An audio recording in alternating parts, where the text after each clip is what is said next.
Hello, noble friends. Welcome to Premierita Philosophy. I'm Dr. Peter Yong, and today I'd like to examine the extent to which philosophy can console us amidst the tragedies of life. Boethius's Consolation of Philosophy has been neglected by most Anglo-American philosophy departments. It is not unusual for students to come away from their undergraduate degree in philosophy with the basics of Russell, Quine, Kripke, and whatever else might be marketed to be fashionable at the moment, but little to no exposure to the classical texts of the tradition. Boethius's work fares particularly poorly in this regard, since he stands at the beginning of the Middle Ages, and is thus easily disparaged as the representative of a benighted era. This is a tendency I have tried to combat in my courses. I have made it a point to assign the Consolation in my introductory courses because I believe that it is a crucial philosophical work in several regards. First, historically, it is necessary for understanding the development of Western philosophy. Boethius stands at the cusp of the classical and medieval eras.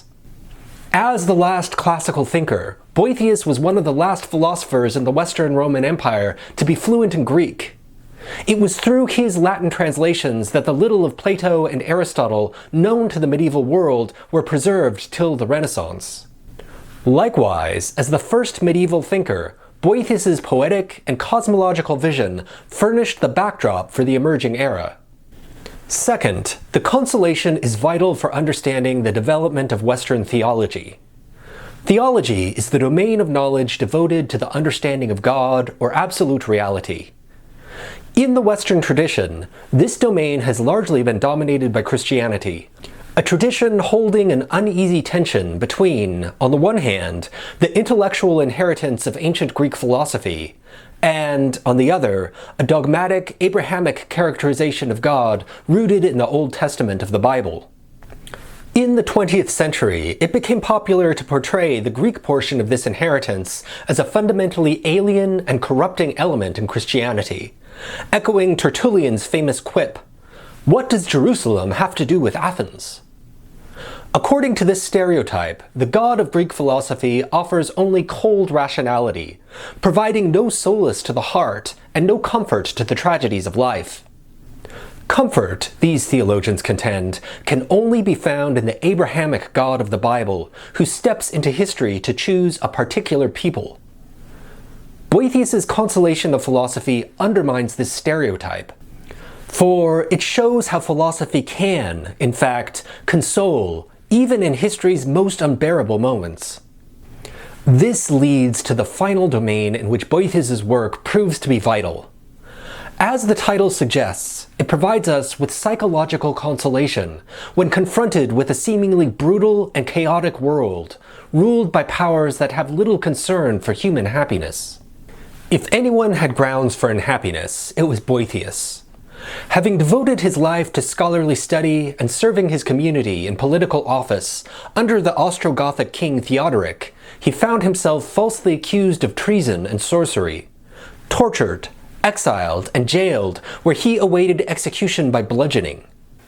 It was at this moment, imprisoned, looking back at the collapse of all he had worked for, and anticipating a gruesome death, that Boethius wrote his most enduring work.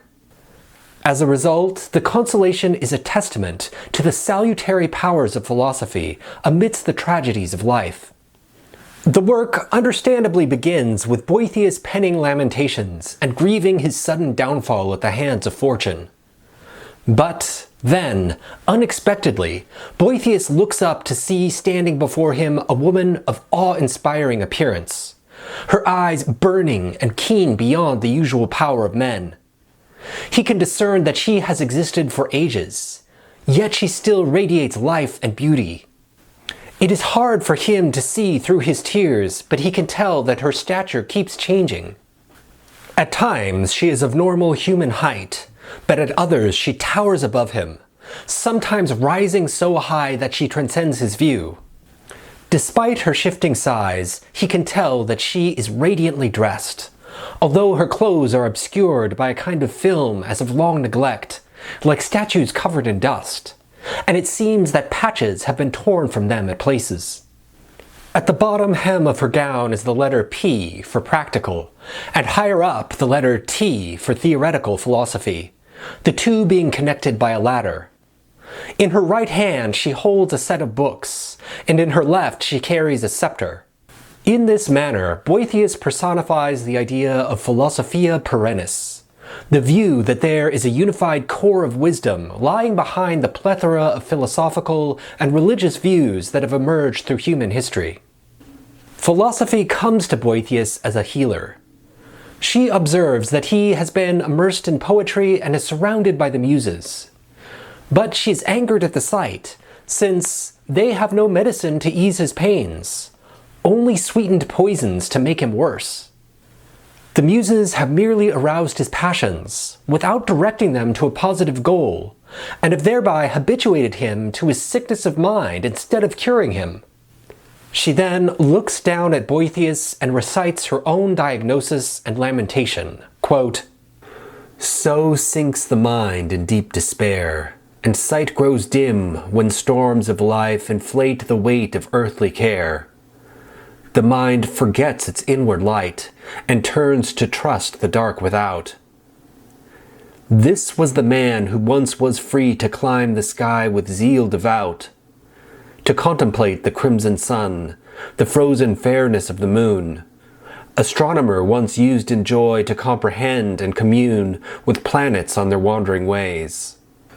This man sought out the source of storms that roar and rouse the seas, the spirit that rotates the world, the cause that translocates the sun from shining east to watery west.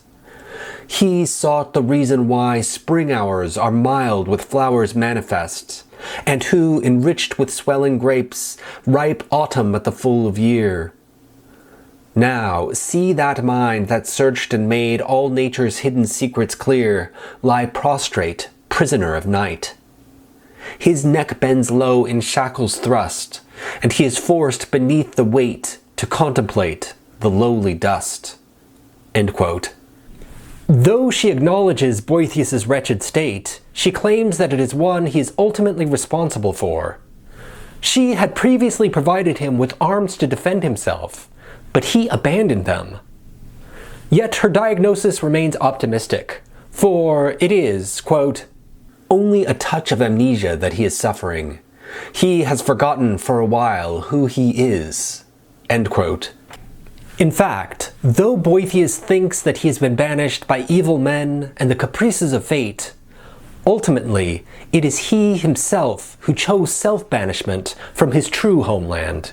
She declares, quote, "The moment I saw your sad and tear-stained looks, they told me that you had been reduced to the misery of banishment. But unless you had told me, I would still not have known how far you had been banished. However, it is not simply a case of your having been banished from your home. You have wandered away from yourself. Or if you prefer to be thought of as having been banished, it is you yourself that have been the instrument of it. No one else could ever have done it. For if you remember the country you came from, it is not governed by majority rule like Athens of old. But, if I may quote Homer, one is its lord and one its king.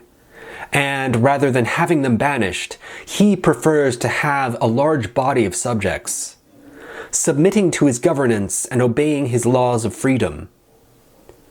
You seem to have forgotten the oldest law of your community, that any man who has chosen to make his dwelling there has the sacred right never to be banished. So there can be no fear of exile for any man within its walls and moat. On the other hand, if anyone stops wanting to live there, he automatically stops deserving it. And so, it is not the sight of this place which gives me concern, but your own appearance. And it is not the walls of your library with their glass and ivory decoration that I am looking for, but the seat of your mind. That is the place where once I stored away, not my books, but the thing that makes them have any value, the philosophy they contain." End quote.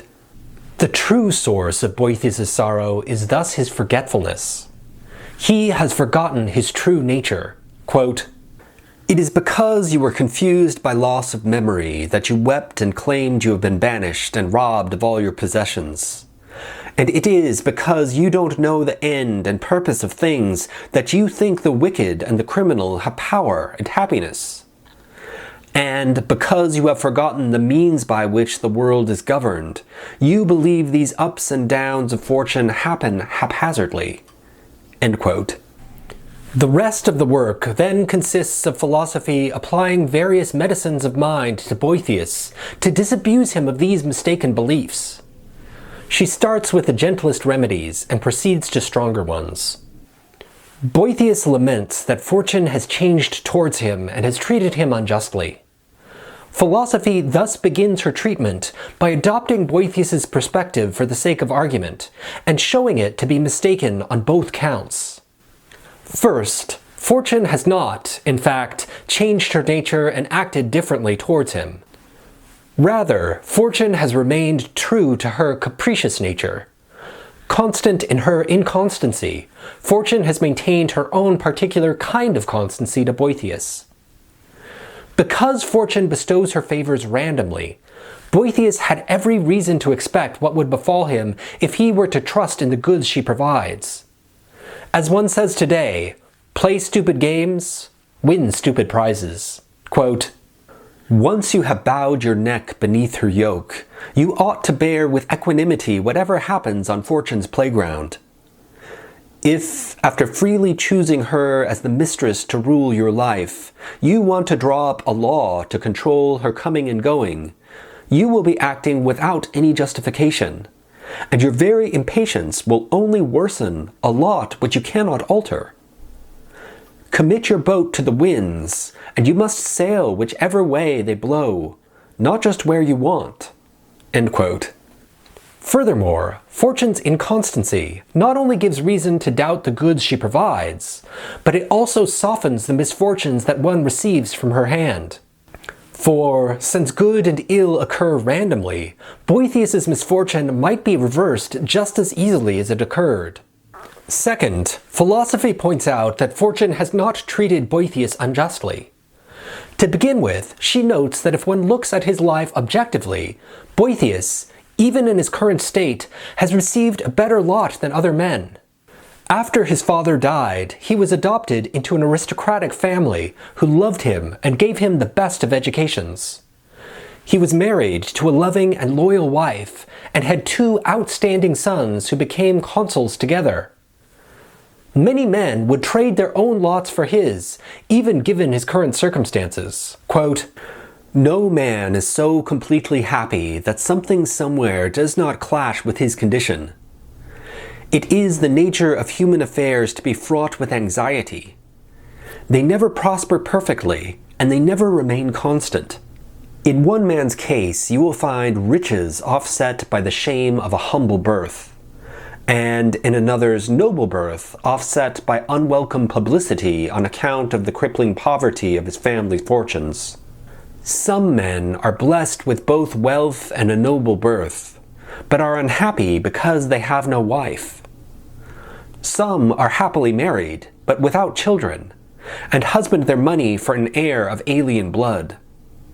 Some again have been blessed with children only to weep over their misdeeds. No one finds it easy to accept the lot fortune has sent him. There is something in the case of each of us that escapes the notice of the man who has not experienced it, but causes horror to the man who has." End quote. Moreover, since the goods that fortune bestowed were all external, she has not treated him unjustly by taking them away.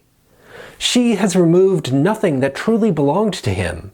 Quote, "If the things whose loss you are bemoaning were really yours, you could never have lost them." End quote.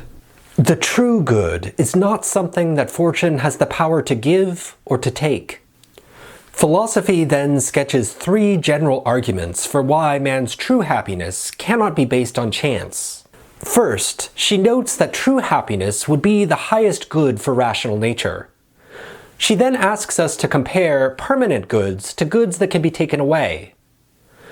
Permanent goods would be the better of the two. But this implies that goods that can be lost cannot be the highest good. For if they were, one would have to endorse the contradictory claim that there is a class of goods higher than the highest good. And since happiness is the highest good of rational nature, happiness must also be something permanent, and thus cannot be taken away by the whims of fortune. Quote, "Fortune, by her very mutability, can't hope to lead to happiness." End quote. Second, suppose that happiness was such that it could be lost at any time. One would either know this fact or be ignorant of it. If he knows it, then reason compels him to fear the loss of happiness. But such a life of fear conflicts with the supposition that such a man is happy. We do not count someone happy who lives in constant anxiety.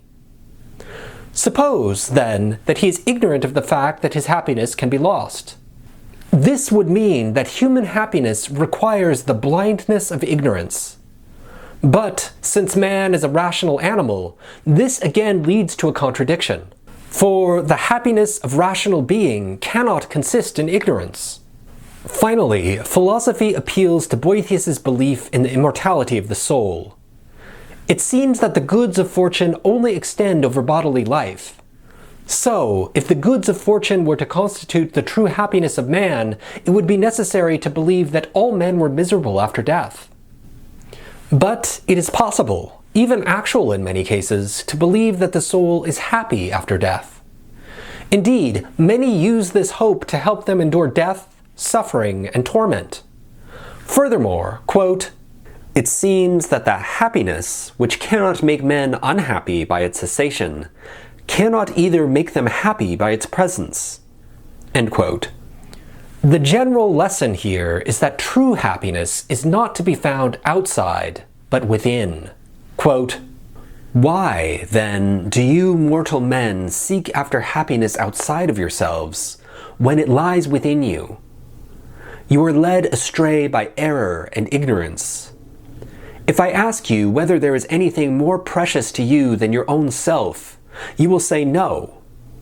So, if you are in possession of yourself, you will possess something you would never wish to lose, and something fortune could never take away." End quote. Philosophy then proposes stronger medicine by analyzing the goods of fortune in detail, and demonstrating that none of them are genuine. Even if they were not transitory, their possession would still fail to satisfy. Quote, "Which is there among them that can ever belong to you, or whose worthlessness is not revealed by a moment's thoughtful consideration?" End quote. The first good considered is that of wealth. We esteem wealth either for the power it confers, or for its intrinsic properties. Consider the social power one wields by the possession of wealth. People believe that by hoarding money they will garner social support. But philosophy notes that the exact opposite is the case. The person who hoards money draws hatred to himself.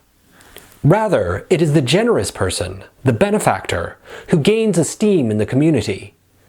It is thus only with the relinquishing of wealth that one gains social power. Wealth, in fact, proves to be a very poor sort of social good, since it cannot be shared by all. Suppose, instead, that wealth is valued for its intrinsic properties. Take, for example, a precious diamond. Although beautiful to look at, it is of lesser value when compared to other beings. It sparkles, but it cannot move or reason. Quote, "Such things may be works of the Creator, and may draw some minimal beauty of their own ornamental nature, but they are of an inferior rank to you as a more excellent creature, and cannot in any way merit your admiration." End quote. In this manner, one undermines the proper order of nature when godlike reason debases itself to worship mere stones. Quote, "The condition of human nature is just this. Man towers above the rest of creation so long as he recognizes his own nature. And when he forgets it, he sinks lower than the beasts. For other living beings to be ignorant of themselves is natural, but for man it is a defect." End quote. Furthermore, wealth simply brings more cares. The more wealth you have, the more help you will need to protect it. Philosophy uses this observation to furnish an additional argument against the claim that wealth is a genuine good. She notes that nothing truly good would harm its owner, but wealth does harm its owners. For example, the possession of wealth makes one a target of violent criminals. Quote, "You are shuddering now at the thought of club and knife. But if you had set out on the path of this life with empty pockets, you would whistle your way past any highwayman. How splendid, then, the blessing of mortal riches is. Once won, they never leave you carefree again." End quote. Philosophy then considers the goods of political office and power. Consider first the case of political office. This office is either occupied by someone who is virtuous or vicious. If the office holder is virtuous, he is praised. But he is praised for his virtue, not his office. But if the office holder is vicious, he brings catastrophe for the community, a disaster greater than flood or volcanic eruption. When such men rule, people would rather abolish the office entirely than live under their tyranny and incompetence. So, in neither case is political office itself a good. Quote, "Honor is not accorded to virtue because of the office held, but to the office because of the virtue of the holder." End quote. One might contend that political office is not an unqualified good, but that the power that comes with it is. But philosophy undermines this claim as well. She first contends that when determining the value of a power, we have to look at its scope. We would, for example, laugh at the pretensions of a mouse king, lording his position over a nest of mice. Now, the scope of political power is limited to the control of the body. One can order someone to be imprisoned, tortured, killed, etc. But note how incredibly weak this domain is. Quote, "Could you discover anything more feeble than man, when often even a tiny fly can kill him, either by its bite or by creeping into some inward part of him?" End quote. If a fly holds the same power as a king in this regard, the king has no grounds for boasting. Furthermore, when it comes to what is essential to man, sovereignty of mind, kings have no power. It is only through the body that one man can control another. Quote, "You cannot impose anything on a free mind, and you cannot move from its state of inner tranquility a mind at peace with itself and firmly founded on reason." End quote. Philosophy reminds Boethius of the case of the philosopher Zeno. The tyrant Nearchus attempted to torture Zeno into betraying his comrades, but Zeno simply bit off his tongue and threw it in his face. Quote, "Nearchus had thought the tortures an occasion for barbarity, but Zeno made them an opportunity for heroism." End quote. Not only does the sovereign have power only over the body, and not the soul, but since he is himself embodied, he is liable to the very same acts of violence he inflicts on others. Quote, "There is nothing, in fact, which one man can do to another, which he cannot himself suffer at the hands of someone else." End quote.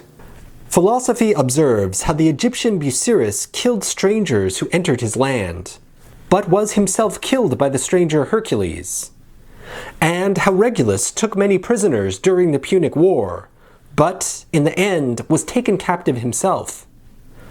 Such power, argues philosophy, is no real power, since it cannot ensure that one will not meet the same fate that one inflicts on others. Philosophy then considers the good of fame.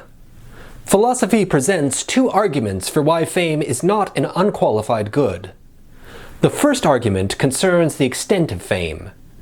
Suppose that one had succeeded in achieving worldwide fame.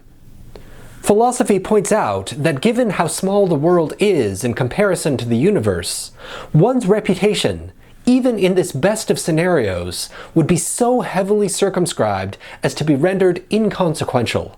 Quote, "This world is the tiny point within a point within a point, shut in and hedged about, in which you think of spreading your fame and extending your renown. as if a glory constricted within such tight and narrow confines could have any breadth or splendor." End quote. Moreover, no one actually achieves this best-case scenario, since our reputation is bound up with our own particular language and culture.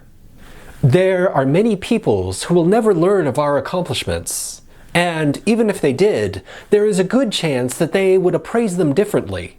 Since different cultures value different things, it is likely that what is lauded in one culture would be derided in another. Thus, fame is not only spatially, but also culturally circumscribed. Finally, philosophy points out that fame is also temporally circumscribed. Fame fades as cultures die and are lost in the depths of time. Quote, "When you think of your future fame, you think you are creating for yourself a kind of immortality. But if you think of the infinite recesses of eternity, you have little cause to take pleasure in any continuation of your name." End quote.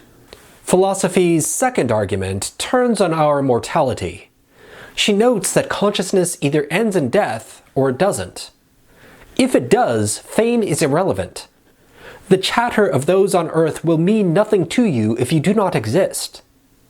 But if consciousness does not end in death, it would exist in a different kind of reality and be unconcerned with what people said of it while it was embodied.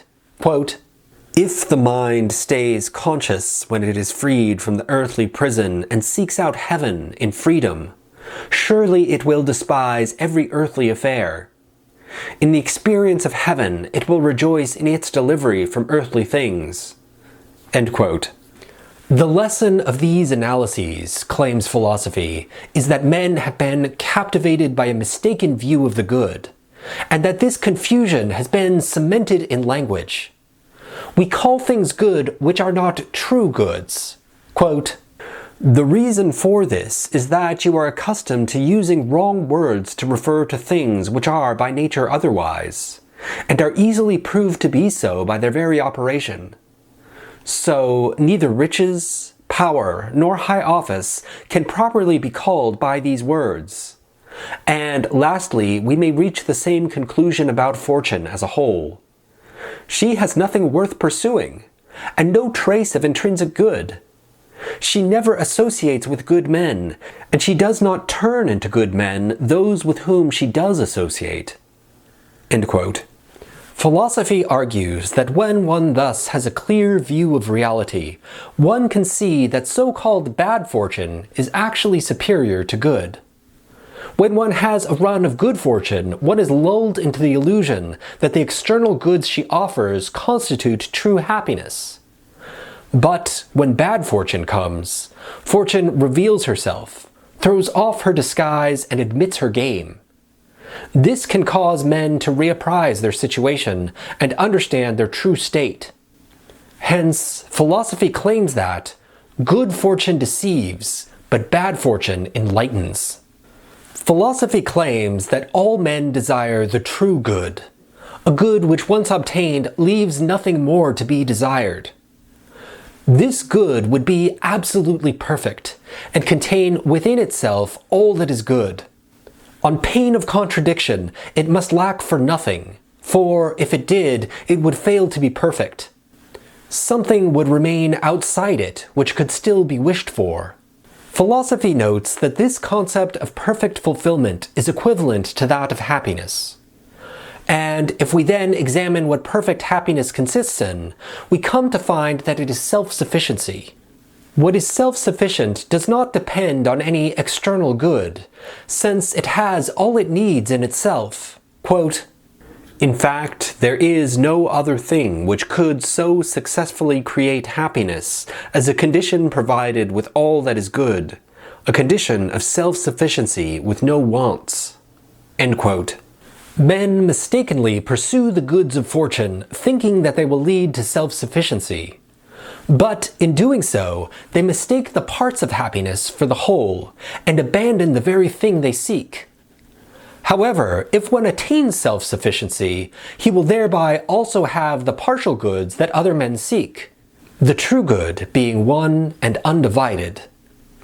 Consider the case of power. What is self-sufficient cannot be lacking in power, since, if it did, it would have to rely on something else, and thus fail to be self-sufficient. So, self-sufficiency and power are of one and the same nature. What is self-sufficient would likewise have to be worthy of respect and fame. And, as we saw earlier, whoever attained self-sufficiency would also be happy, since happiness is grounded in self-sufficiency. Hence, sufficiency, power, glory, reverence, and happiness differ in name, but not in substance. The true good is thus a unity which the human mind mistakenly dissects into various components. Quote, "Human perversity, then, makes divisions of that which by nature is one and simple, and in attempting to obtain part of something which has no parts, succeeds in getting neither the part, which is nothing, nor the whole, which they are not interested in." End quote. We thus forsake the whole in pursuit of its parts. Quote, "If a man pursues wealth by trying to avoid poverty, he is not working to get power. He prefers being unknown and unrecognized, and even denies himself many natural pleasures to avoid losing the money he has got. But, certainly, no sufficiency is achieved this way, since he is lacking in power and vexed by trouble. He is of no account because of his low esteem and is buried in obscurity. And if a man pursues only power, he expends wealth, despises pleasures and honor without power, and holds glory of no account. But you can see how much this man also lacks. At any time he lacks the necessaries of life and is consumed by worry, from which he cannot free himself. So he ceases to be what he most of all wants to be, that is, powerful. A similar argument can be applied to honor, glory, and pleasures. For since any one of them is the same as the others, a man who pursues one of them to the exclusion of the others cannot even acquire what he wants." End quote. At this point, philosophy prays for illumination, before she seeks to further elucidate the nature of this single, simple good. Quote, "O thou who dost by everlasting reason rule, creator of the planets and the sky, who time from timelessness dost bring, unchanging mover, no cause drove thee to mold unstable matter, but the form benign of highest good within thee set. All things thou bringest forth from thy high archetype. Thou, height of beauty, in thy mind the beauteous world dost bear, and in that ideal likeness shaping it, dost order perfect parts, a perfect whole to frame. The elements by harmony thou dost constrain, that hot to cold and wet to dry are equal made, that fire grow not too light or earth too fraught with weight. The bridge of threefold nature madest thou soul, which spreads through nature's limbs harmonious, and all things moves. The soul once cut in circles too its motion joins, goes round and to itself returns encircling mind, and turns in patterns similar the firmament. From causes like thou brings forth souls and lesser lives, which from above in chariots swift thou dost disperse, through sky and earth, and by thy law benign they turn, and back to thee they come through fire that brings them home. Grant, Father, that our minds thy august seat may scan. Grant us the sight of true good source, and grant us light, that we may fix on thee our mind's unblinded eye. Disperse the clouds of earthly matter's cloying weight. Shine out in all thy glory, for thou art rest and peace to those who worship thee. To see thee is our end, who art our source and maker, Lord and path and goal." End quote. Philosophy then proceeds to argue that the true good is none other than God himself. She notes that the idea of God is equivalent to that of a good of which none greater can be conceived. Such a good would have to be perfect, For, if it were imperfect, we could conceive of a good which was greater in respect to that imperfection. Quote, therefore, to avoid an unending argument, it must be admitted that the supreme God is to the highest degree filled with supreme and perfect goodness. But we have agreed that perfect good is true happiness, so that it follows that true happiness is to be found in the supreme good. End quote. God does not merely possess supreme goodness or happiness, he is them. If they were in any way external to God, even logically, then there would have to be a principle external to God holding him and his properties together through this exemplification relation. But this would entail the contradiction that God is perfectly self-sufficient and not perfectly self-sufficient. So, we must conceive of God and the highest good as one and the same.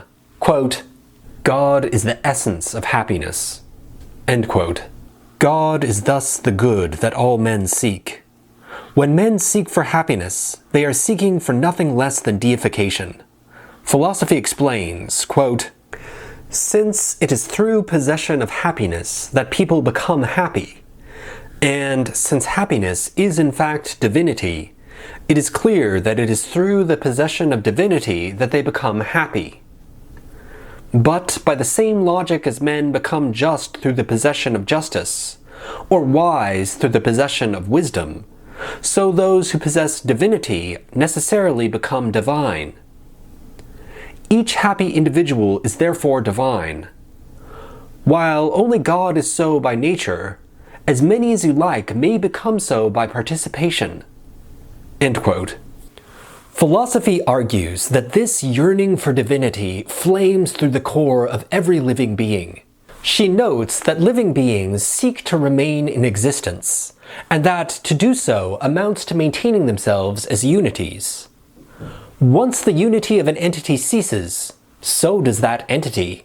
Quote, whatever seeks to subsist and remain alive desires to be one. Take away unity from a thing, and existence too ceases. End quote. Thus, all things desire unity, and we have seen that this unity is the good. Therefore, all things seek the true good, and this true good, i.e. God, is the end of all things.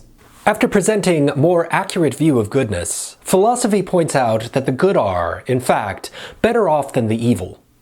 She begins by presenting a series of 3 arguments to show that good men are more powerful than evil ones. The first argument turns on an analysis of successful action.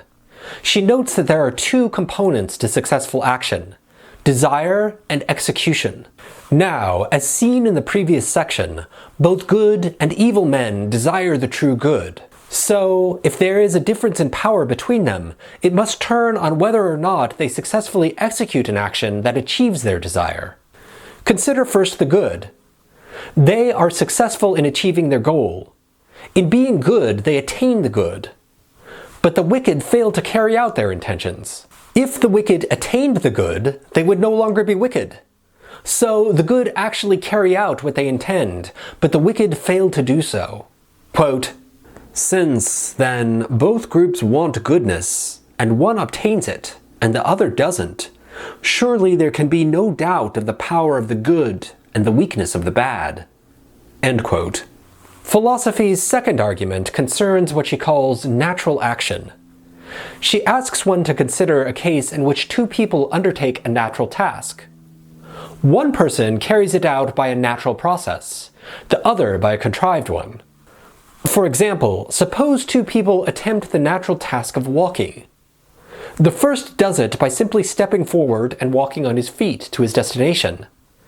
The second stands on his hands and tries to muscle himself to the finish line upside down.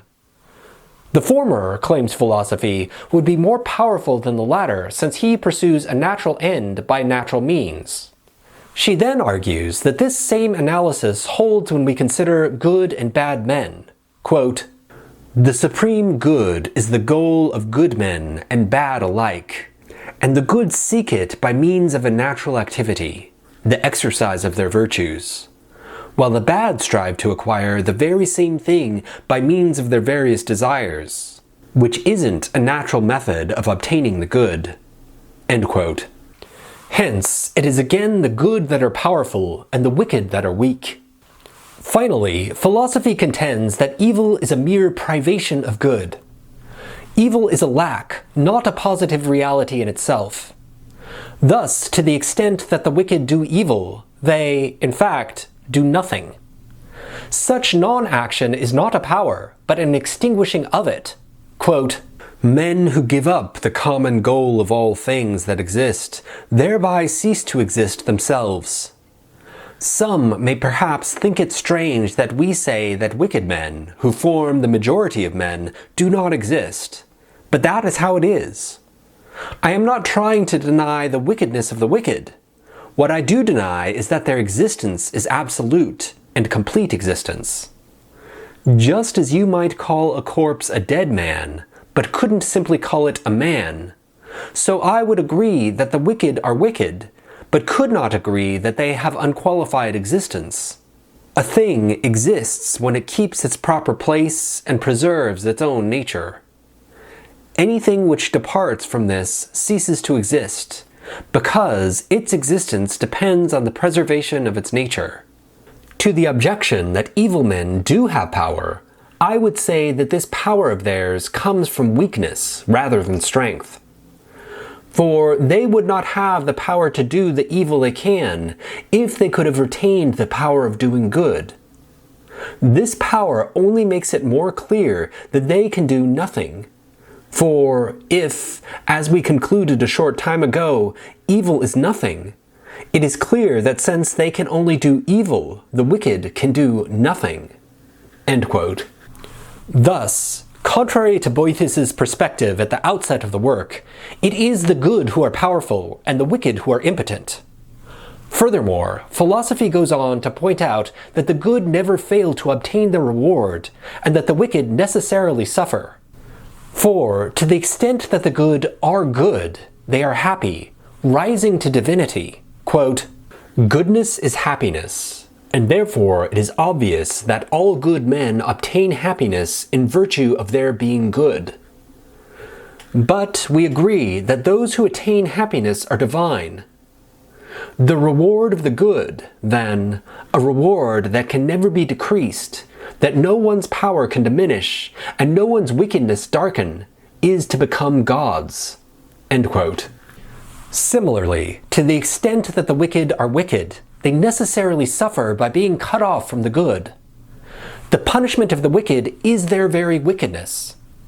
Indeed, the more men corrupt themselves through evil, the more they lose their human nature. Quote, "Anything which turns away from goodness ceases to exist, and thus that the wicked cease to be what they once were. That they used to be human is shown by the human appearance of their body which still remains. So it was by falling into wickedness that they also lost their human nature. Now, since only goodness can raise a man above the level of humankind, it follows that it is proper that wickedness thrusts down to a level below mankind those whom it has dethroned from the condition of being human." End quote. The resulting anthropological picture sketched by philosophy is one in which humanity is uniquely characterized by its choice as to what it will be. Whereas other beings simply are what they are, men and women must choose who they will become, either gods or beasts. Quote, "So, what happens is that, when a man abandons goodness and ceases to be human, being unable to rise to a divine condition, he sinks to the level of being an animal." End quote. In this manner, Faust's condition becomes the human condition. Quote, "Two souls, alas, are lodged within my breast, which struggle there for undivided reign. One to the world with obstinate desire and closely cleaving organs still adheres. Above the mist, the other doth aspire, with sacred vehemence, to purer spheres. Oh, are there spirits in the air who float twixt heaven and earth, dominion wielding? Stoop hither from your golden atmosphere, lead me to scenes, new life and fuller yielding. A magic mantle did I but possess, abroad to waft me as on viewless wings, I'd prize it far beyond the costliest dress, nor would I change it for the robe of kings." End quote. The upshot of this philosophical anthropology is that the wicked would actually be happier if they were punished by society than if they were to remain unpunished. Philosophy argues as follows: pure misery is worse than misery offset by something good. Furthermore, it is analytically true that the punishment of the wicked is just, and their escape from punishment is unjust. And, again, justice is by definition good, and injustice bad. Hence, when the wicked are punished, they receive a good. So, if there are two wicked people, one of whom is punished by society, and the other escapes punishment, the former receives a good that the other lacks. But this means that the misery of the punished man is offset by a good, while the misery of the unpunished man is undiluted. Therefore, quote, "The wicked are much more unhappy when they are unjustly allowed to go scot-free than when a just punishment is imposed upon them." End quote. Philosophy thus reminds Boethius that once one has a true grasp of reality, there is no place for hatred. Quote, "This is why among wise men there is no place at all left for hatred. For no one except the greatest of fools would hate good men, and there is no reason at all for hating the bad. For just as weakness is a disease of the body, so wickedness is a disease of the mind. And if this is so, since we think of people who are sick in body as deserving sympathy rather than hatred, much more so do they deserve pity rather than blame, who suffer an evil more severe than any physical illness." End quote. "And all shall be well, and all manner of things shall be well, when the tongues of flame are enfolded into the crowned knot of fire, and the fire and the rose are one."